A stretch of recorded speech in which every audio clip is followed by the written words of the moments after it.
Centra atklāšana ir 2020. gada 4. augusts. Šo 4 gadu laikā mums ir izdevies parādīt, es teiktu, sabiedrībai, kad arī mūsu mērķa grupa, kas ir personas ar garīga rakstura traucējumiem, var būt noderīgas. Ja katram atrod savu pieeju, tad viņi spēj ļoti daudz ko. Mana ideja ir šo te centru šādā veidolā veidot jau ļoti, ļoti sen. Tad, kad man pašai bija meita maziņa, mēs saskārāmies ar bērna invalīdu problēmām. Tad es sapratu, meitai pieaugot, mēs ar meitas problēmām tikām veiksmīgi galā. Es sapratu, ka tās zināšanas, kas man ir, kad es viņus varu arī dalīties pārējiem.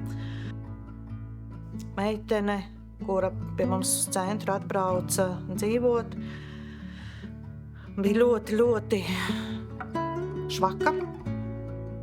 Tad šeit dzīvojot, pēc vairāk kā 3 gadiem, viņa savas spējas ir uztrenējusi tik tālu, ka viņa pati spēja sev ēst pagatavot.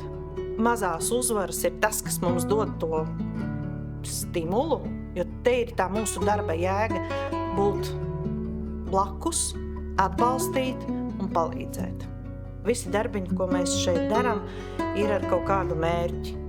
Vai mēs ejam pastaigām, mēs lasām materiālus. Ja mēs gatavojam kādus materiālus, tad tādus, lai viņi būtu kvalitatīvi, lai viņi patiktu jebkuram cilvēkam, lai mums nebūtu tā, ka mums nopērk aiz žēlastības kādu mantu vai lietu.